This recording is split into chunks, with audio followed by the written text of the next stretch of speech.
You can switch your camera off, so we won't be able to see you. We're recording it so members who haven't been able to join can watch it at a later date. And I'd also like to ask you to keep your microphone muted until the Q&A session, and that way we won't get lots of feedback throughout the presentation. And then finally, when we do get to the questions section, feel free to add into the chat, or if you want to raise your team's hand, you'll see an image here of where you'll be able to find the hand to put up. So it's the third icon along on the black bar at the top that has the little face and the hand. If you click that, you'll see a hand. So put your hand up, and then when we're in Q&As, we'll be able to see that you've got a question you want to ask, so we'll be able to get to you. So without further ado, I'd just like to talk about the spirit of our session today. As I said, we're really here because we want to hear your views on some things we want to talk about. And I really want to say that everyone's view is important. So I really encourage you all to say what you think, say what you're feeling about perhaps something we've said or questions that we're asking. And there's no right or wrong answer. So it's absolutely valid to have an opinion or ask a particular question. And if you want to build on other people's ideas as the conversation gets going, we'd really welcome that, because what we really want to do is to be able to build the travel business within mid-counties to be stronger. And I think we can do that better together. So before we get into travel specifically, we just got a short video we'd like to share with you, which gives a perspective on where we are as mid-counties overall at the moment.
So hopefully that sets the context for mid-counties. But in turning now to travel, I think it's fair to say that last year was a year like no other.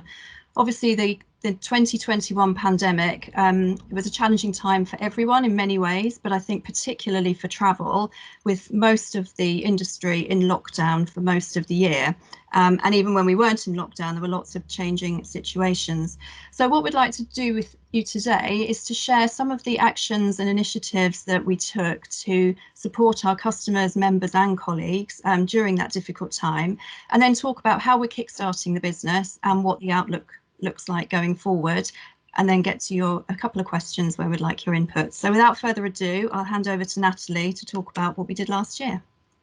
Hi everybody. Okay, so for the retail branch network last year, obviously when the government were making their announcements, we had an indication that the country was likely to go into a lockdown. So we had plans in place to be able to implement a virtual call centre so that we were able to continue to provide a service to our customers and members with as seamless as we possibly could. So we obviously had to close as classed as non-essential retail. So on the 22nd of March, when the government was made that announcement, within a couple of days, we'd set up a virtual call centre. So our colleagues, we had a support team that supported colleagues, customers and our members' bookings from home. So they went from their normal branch retail environment to working independently from home with the use of laptop and telephony, etc., that allowed us to. What that meant, though, that we could continue 7 days a week to provide a service to our customers, but the customers were supported by a high number of managers. With regards to the numbers, we had over 50 colleagues that supported initially. And initially, when we went into lockdown and obviously travel ceased operating, we were taking up to 1,000 calls a day, supported by 50 colleagues. So we very quickly accessed, with the support of our IT team, new laptops and expanded that team to 90 colleagues that continue to operate in the virtual world, providing a lot of support because it's a different different working environment for them and training. And the remainder of our colleagues that worked in travel, they were either furloughed or they supported other areas of the society businesses, including food, our food division, and our healthcare division. We were hopeful that it would be a short term of lockdown, but unfortunately that wasn't the case. But obviously, as the restrictions started to ease and non-essential reopened again in the summer, we were in a position to be able to very quickly get in place provision for our PPE and reopen our branches again with the support of our society departments to get all the PPE in place, and we reopened in July. Clearly, our colleague welfare and customers' safety was paramount, so we operated until the second lockdown, and then again we reverted back to the virtual call centre. The way that we engage with our customers and our colleagues, we updated very quickly, learned that the website was a key access for our customers and members to access information quickly, developing a frequently asked question sheet on there, so that if our colleague, we saw a significant increase in the users on our online website, in addition to obviously contacting the virtual call centre, which in the period of time of lockdown we took 76,000 calls.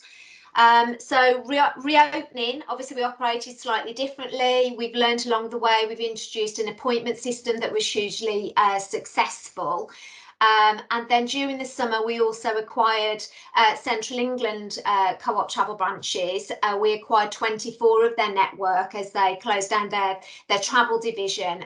But actually, that was quite a nice transition because they were already consortium members. So the transition was quite seamless because they were already used to the processes that were in place by mid-counties.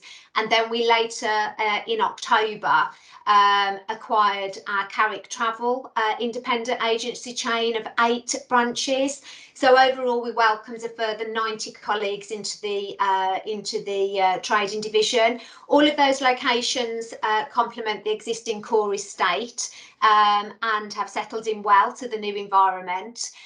During the course of operating a virtual call centre, obviously high volume, all of our customers' holidays were impacted. We actually rebooked on 30% of our customers that had their bookings cancelled. And obviously administrated, all of those cancelled bookings. We refunded over £130 million to customers over the last 12 months, obviously, which is a significant amount of transactions to process. But the overall feedback from our Talk to Us surveys, where we communicate by email to our customers, has been exceptional during that time. Many agents weren't able to react as quickly as we were in implementing a virtual call centre.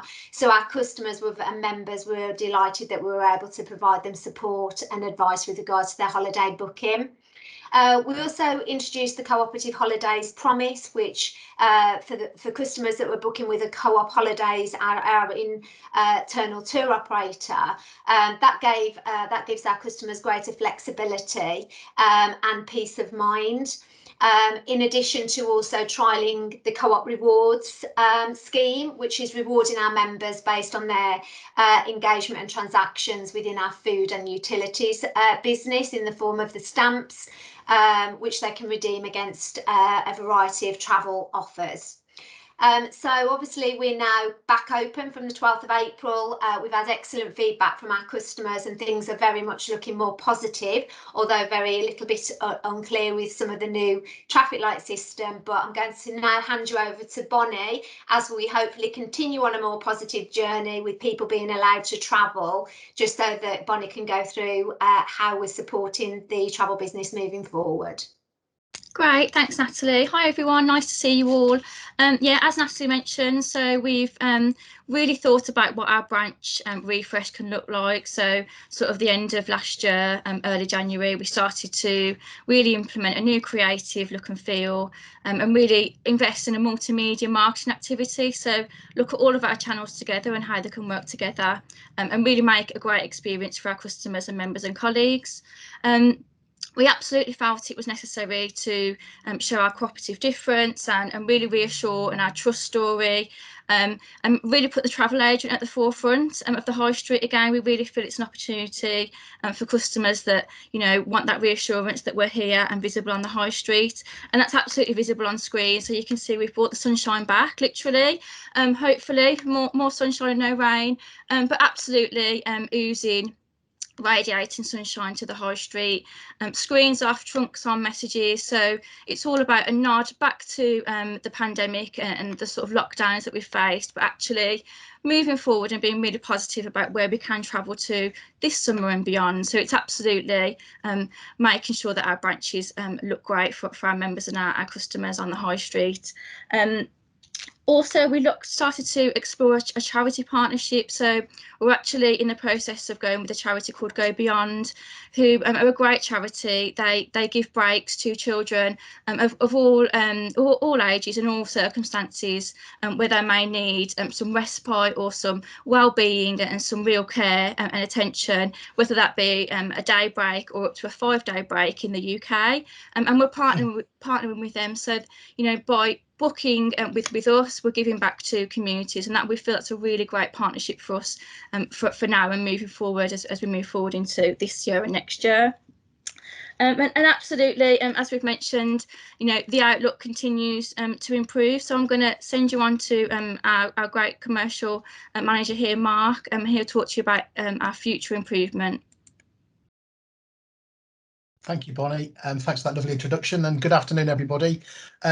I think it's fair to say that the travel landscape in 2021 has been one of peaks and troughs, and we've put a chart in here to show you the data of bookings, and really you'll see that in the first few weeks of January, when the year began, we were all locked down and it was pretty flat.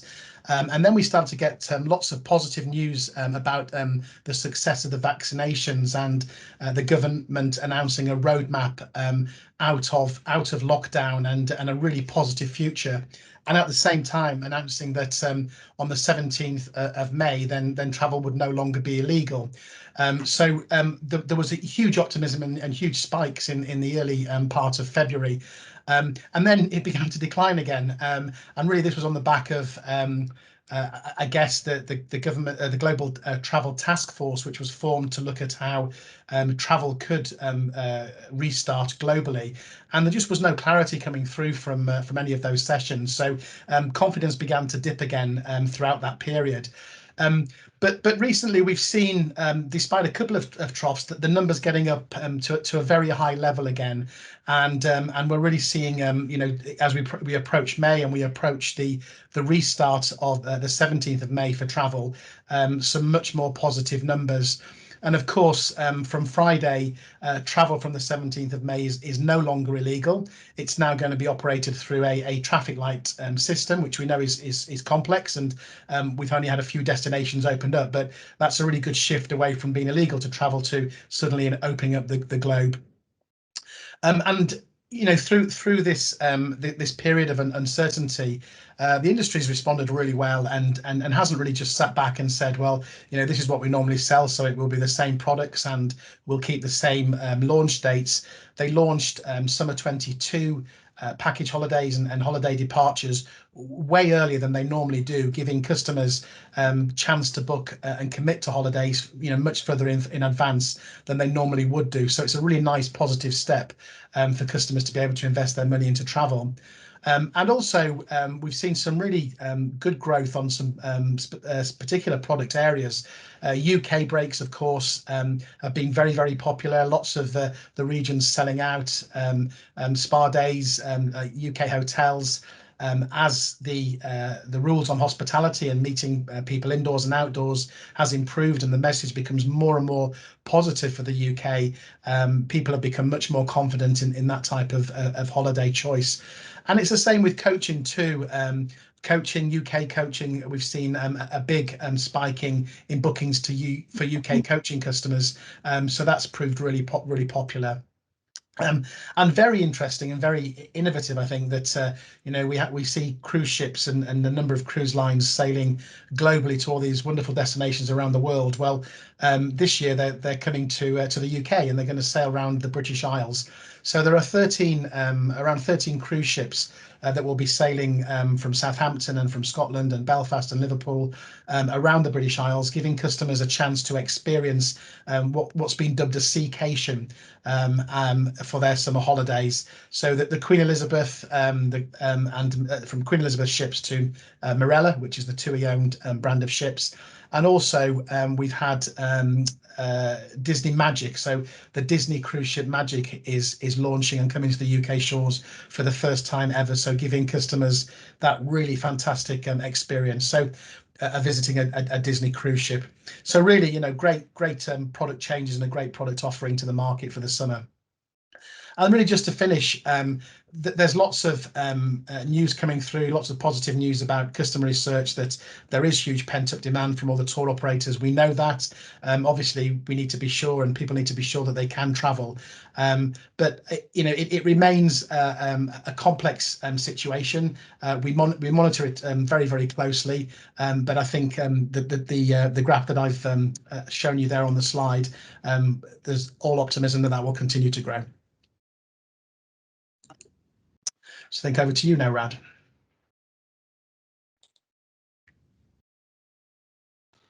Thank you, Mark. That's great. Thank you. And hello, everyone. So we do have a Q&A session at the end of this presentation. However, before we move on to that, we wanted to take this opportunity to ask you a couple of questions. So this is where you take some part in the discussion now, hopefully.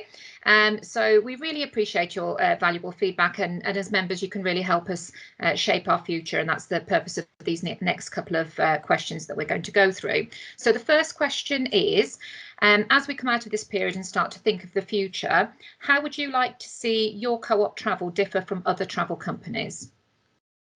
So if you have any thoughts, please put your hand up and we will take them one by one, or if you prefer you can pop a comment in the chat.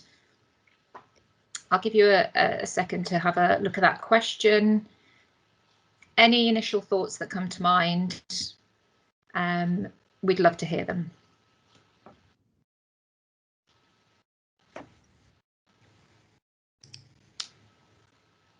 Is anyone going to be brave? So I suppose another way of looking at the question could be the charity partnership that Bonnie mentioned. Is that the sort of thing that as members you like to see us doing, you'd like to see us doing more, or focus our efforts in a different way? Specific feedback on that maybe, rather than if you haven't got specific ideas. Yeah. So go beyond.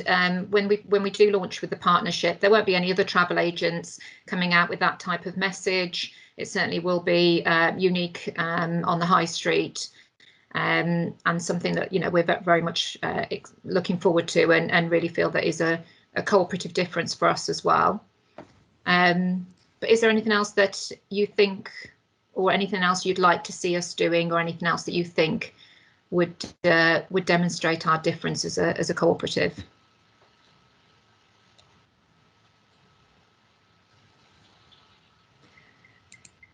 Oh, well, I have got another question. Oh, we've got a suggestion. Okay. Okay, sorry. Yep. So just popped in the chat there. I think that was Mark. Mark says, I've only used your Co-op travel for a number of years, and that's down to the great service I get. So continue to offer the great service that you currently do. Yeah, thanks, Mark. It's not the answer to the question you wanted, but I have to be honest with you, it's such a great service that I get that, you know, for me, just keep that up. Yeah, and I do think one of our differences is our people. So I do think that, and it's a difficult one to quantify. I know every company will say that, but I think that the level of knowledge and experience that they have and that they've demonstrated, and also now how important that is, particularly with everything that we've been going through, and how and even with all the failures that there was previously with Thomas Cook, and whatever happens in the world, I think it just demonstrates the need for a travel agent even more, and the great service that that they give as the personal service that they provide. So What I'd like to add as well is obviously, you know, the colleagues in the stores have gone through, you know, a terrible time over the last 12 months. And I've been into a couple of sites and spoken to some of the travel colleagues in the last couple of weeks. And I just think you should be commended. Whatever you've done to maintain the engagement of the colleagues, they've been absolutely fantastic. And I know some of them have worked in food stores. I know some of them have not been able to. But yeah, I have to say they've been so positive since the stores have reopened in the 2 or 3 that I've been into. Yeah, thank you, Mark. That's really appreciated. Thank you. There has been a lot of work with the colleagues, because keeping everybody engaged, whether they're working or whether they're on furlough, you know, and obviously it's hard for them whichever way it is. So there's been a lot of work with the team, particularly from a wellbeing point of view as well, that they've took part in over the last 12 months. So thank you for that feedback. Thanks, Rad. Thanks, Mark. On to Tara. So Tara says to hear about different things, experiences and offers first as a member. Okay. We'll take these suggestions away because we have got a Q&A after this session, so we can get answer some of your questions as well. But certainly in terms of hearing and about the experiences and the offers with our member rewards activity, and that will be ramping up as well. That will definitely that's definitely high on our agenda, and certainly we will be communicating far more through the member rewards scheme as well. So thank you for that, Tara. Thanks, Tara. Cheryl, hi Cheryl, thanks for joining us. Cheryl suggested perhaps nice low deposits or paying balances closer to departure dates. Thank you for that. Just to reiterate on our Co-op Holidays promise as well, we do have low deposits from £49. You can pay your balances at 6 weeks before. So that was part of the flexibility that we promoted through our Co-op Holidays scheme as well. But that's definitely something that you know, we talk about, and again we will take away and see if there's anything more that we can do on that. Thank you, Cheryl. Yeah, great question, Cheryl. Darren, agree with Mark, personal approach is key and trust is what people will be looking for in what has been a really difficult time when we come out of lockdown. Yes, Darren, absolutely agree. Absolutely. And same for Jane. So Jane Palmer, same here, always goes to the same travel advisor due to the excellent service. Thanks for the feedback, Jane. That's great to hear. And a great question here from Kerry. So can we look at helping clients with PCR tests like TUI are doing? I've been asked this by some of my clients already.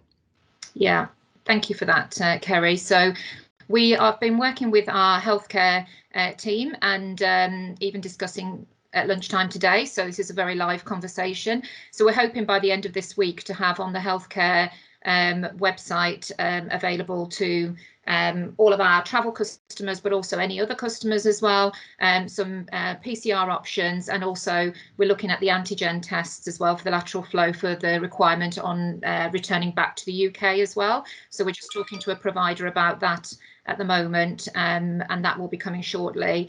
But certainly the PCR tests, we've got some really great deals that they've been able to negotiate, and we're hoping to have those live by the end of the week.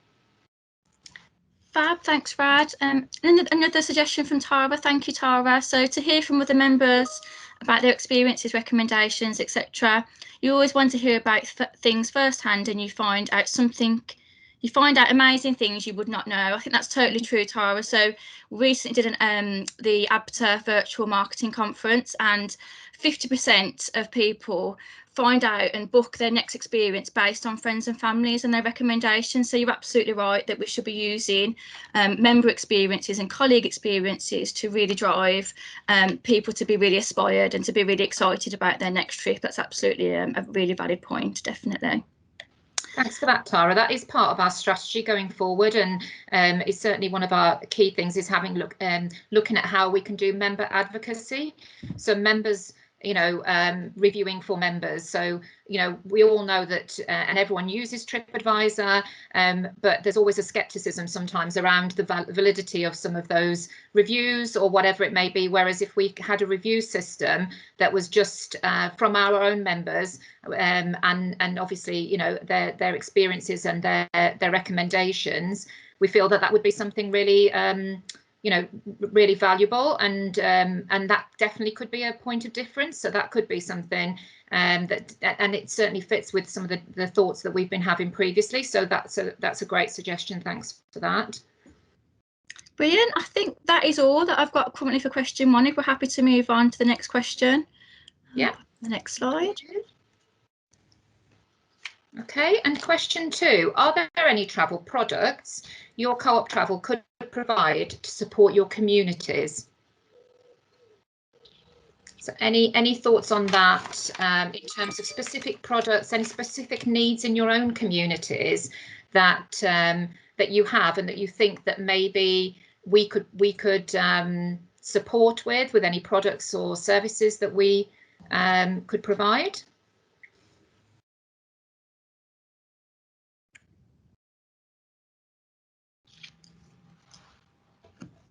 So of course we've got Co-op Holidays, which is our own tour operator, and you know, we're always looking at what product we can we can put within that to that we're in control of. You know, we decide what goes in there, the standard, you know, the locations, whatever it may be. So it's always you know, interesting for us to understand what needs we have within our own communities and how we can provide them, whether that be through Co-op Holidays or through any other suppliers or partnerships we have. Yep, thanks, Rad. So Mark's asked, what's the view on mobile units going into our food shops that have no travel representation? That's a great suggestion there, Mark. We did have we've had some details come through of space that's available in some of the food stores where we might be able to do pop-up stores. So we're looking at that as something going forward, and that, you know, that's definitely an opportunity for us. And then in terms of mobile units, we had discussions about that in terms of the work that we were looking to do around Everest.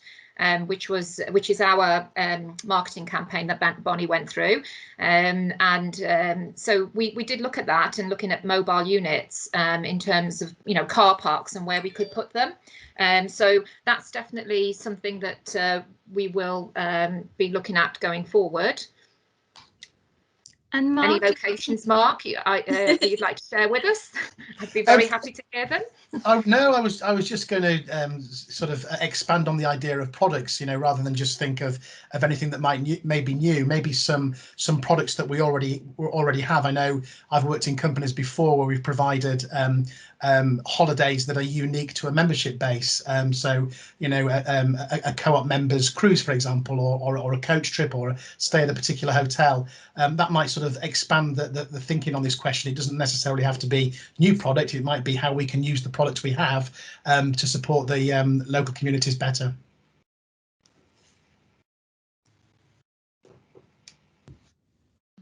Okay, maybe if there aren't any questions, we'll move on to general Q&A. Just give everyone a couple more minutes just in case. Nothing else? Okay, thanks for that. Thanks for the comments and feedback that you shared. We'll take those into account going forward. Well, hold on, there's another question coming in. Thanks, Tara. So yeah, we've got, is there anything we could do to support travel virtual experiences for the vulnerable members of our community so they can benefit from learning more about the world we live in? That's a great question, Tara. You've got lots of good questions. Yeah. We did, at the start of lockdown, we did Armchair Traveller.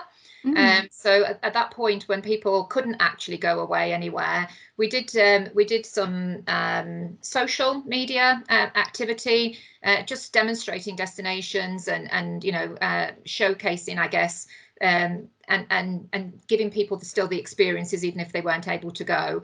And I think it's that extension of how do we extend the virtual experiences for people, and definitely that, you know, that's something we can look at going forward. Thanks, Tara. Love Armchair Travel idea, and yeah, absolutely. I mean, me and Rad and Natalie have talked about the experience branch as well. So, you know, the kind of the sensory smells of holiday and the, you know, the heat that hits you off the airplane and all those kind of sensory experiences, and how we can really channel things like that, whether it's in education or whether it's to, like you say, older vulnerable members of the community. So I think it's a great opportunity for us to do something definitely different as well that you won't see anybody else doing. So it's a great question. Yeah. Some great ideas there, thank you. So for general Q&A now, we're happy to take any general questions. I would ask if you've got specific questions, if you happen to have a booking or something specific to you personally, perhaps we could take that offline separately, and if you've got questions like that. But I think if there's any generic questions around anything we've said today, anything we haven't talked about, anything else you'd like to hear about that we haven't raised, I'm here, the team are here to take any general questions you've got. Similarly, put it in the chat or put your hand up. We've got some coming through, Sarah. Yeah. So Mark, do you think the greater focus through necessity on staycations this year will have any long-term impacts on people deciding to holiday in this country in the future? That's a really good question, Mark. Who would like to take that one? Yeah, I'm happy to take that one, Bonnie. It is a great question. What we do know is there's just so much pent-up demand for holidays, and I think you know, people will continue to enjoy holidays overseas and in the UK. I think what the bookings for staycations has shown us is that the UK is still a very credible, very enjoyable place to have a holiday. So I think you'll see you know, more product ideas and an expansion in this area going forward. Yeah, I'd just like to add as well, we had the latest Mintel report, which is you know, showcasing, I guess, you know, information that's available, and their suggestion is that that staycations will still be very strong through 2022 as well, not just this year. So I think there is going to be, in terms of the trend there that you know, you're saying, Mark, I think definitely it's a big trend for this year, but I think that's still going to stay for next year, for some of next year as well, because I think you know, people have enjoyed their UK breaks this year as well. So and that doesn't mean they won't do the international travel. I just think it's given everybody an opportunity to enjoy the UK more as well. Brilliant, thanks both. Ryan, another great question. So are there plans to market your Co-op travel in our food stores to all customers, either use a customer-facing digital screens at the tills or community areas to promote deals, or just awareness? I'm happy to answer that, Ryan. Yes, absolutely.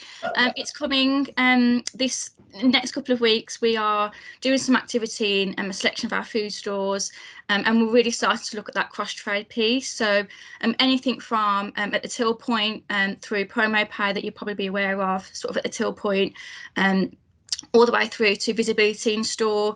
And what we want to do is we want to build a long-term relationship with our food friends, and absolutely have ongoing activity, whether it's in the summer, whether it's we've got seasonal activity, a new product line, if we've got some really, you know, fabulous Spanish wine, how can we join together and really give some great content for our members in store?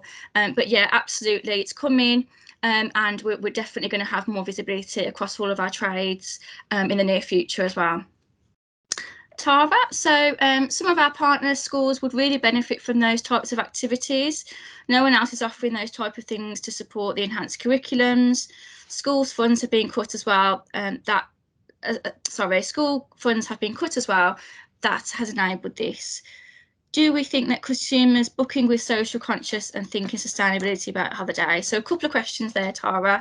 The first one, I think, is that about the sort of virtual experiences for schools as well. So sort of on education, and absolutely, you know, we've identified that whole experience, and I think we've got lots of opportunity that we can give to our local community and schools, definitely. Do we think that consumers are booking with social conscious and thinking sustainability about holidays? I'll open this up to the floor in a minute, but absolutely, from research that we've seen, so ABTA did some research recently that actually it's at the forefront of, you know, it was at least at the forefront of 16% of people's minds when they were booking. They were thinking about their carbon footprint and their impact on their environment when they get on holiday. So it's a really interesting space for us to start to look at how we can, you know, enhance our member experience, but also give them the right information they need to make their conscious holiday decisions as well. But I'll open it up if anybody else has got anything to add on sustainability, potentially Mark. Yeah, no, that's fine. Thanks, Bonnie. It is a good question. I mean, it's very high on the agenda of all suppliers within the travel industry, and obviously in the forefront of customers' minds as well. So I know whenever we speak to suppliers, we're very keen to tease out of them their plans. And I know when I speak to Jet2 Holidays, for example, they are really charged with improving a lot of their emissions. And we talk about CO2 because that's the big one we know about, but there are so many more categories of emission types that they're targeted on, and they share that. So it's very much at the forefront of everybody's agenda. And we do pull out and we do share information across our retail group and across our membership base, the details of those suppliers who do have good green credentials. And earlier this year, we through Co-op Holidays, we advertised our holiday to Reykjavik, which was a fully green holiday. So we continue to focus in all of that area of sustainability. Good question. Yeah, great question. Thanks, Mark. Thanks, Tara. Any other questions from anybody? We've got 7 minutes, I think. Well, if there's no more questions, oh, there's one. Darren, thanks, Darren. So do you think that we will see a demand for more exploratory experience holidays due to lockdown and not being able to travel? So yeah, I think, you know, we have seen that absolute sort of bucket list or aspirational destination is probably going to be at the forefront of people's minds. I think, Mark, would you agree with that? Yeah, definitely. It is a great question. I think there's going to be demand for every type of holiday. I know it's quite a generic answer, but we know there is so much pent-up demand, and people have had a long time without a holiday, so they've had a lot of time to think about what they really would like to enjoy. So that experience type endeavour will certainly be seeing more of that coming forward. Yeah. And I think I'll do. Oh, go on, Raz. I was just going to echo that. I think the trend, we are seeing differences in trends, so people are upgrading. So if they didn't have a holiday last year, then we're finding that people are, you know, making up for it. So they might be spending more on either board basis, the quality of the hotel, even longer duration. So there's a trend more to 8 to 14 nights versus, you know, where we were before as well. So we are seeing some different changes in patterns of behaviour, but certainly the bucket list, you know, everyone has been waiting for so long for a fabulous holiday that when the time comes, you know, and we're seeing some amazing bookings. I know Natalie can expand on some of the amazing round the world cruises that we've done in some of our branches last week, and that we see across our whole travel group, some fabulous you know, bookings coming through, where people are booking them in advance as well. So we're getting 2022 and even into early 23 as well. So people are really thinking about that experience and having something lovely to look forward to. We're also seeing quite a lot more multi-generation bookings as well. So I think the time that people have spent away from their nearest and dearest, you know, they're looking and planning to fill that void and having something to look forward to. So we're seeing a lot of people that are booking to travel together and having a greater experience together in their groups. Yeah, brilliant. Great question, Darren. Thank you. Any more questions?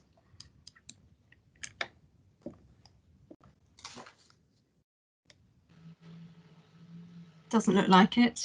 No. So thank you for your questions and your thoughts. I'd also like to thank the travel team for being part of the presentation today and the conversation today, but also the travel team over the last year. I was really pleased to see somebody actually acknowledge what a great job everybody's done over the last year. It has been really tough, and coming in new, I think I've been pleasantly surprised at the resilience and focus that the whole team have been showing. So I'd just like to add my thanks to the team. And as a final thank you, we have a video from our president. Hello, I'm Helen Wiseman, Society President, and I'd like to thank you for joining us for this session today. I hope that you found it both interesting and informative. This is part of our ongoing commitment to get members more involved and listening to their views on the society that they own. I'm delighted to tell you that we've been nominated as Leading Co-op of the Year, and you can find out more about how to vote in this award at the end of the video.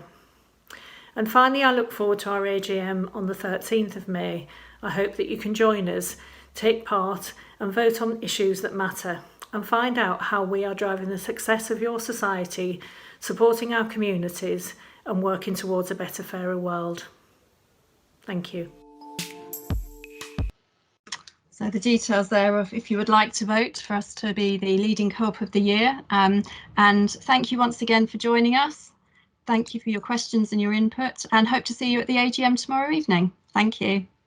Thank you. Thanks everyone. Bye.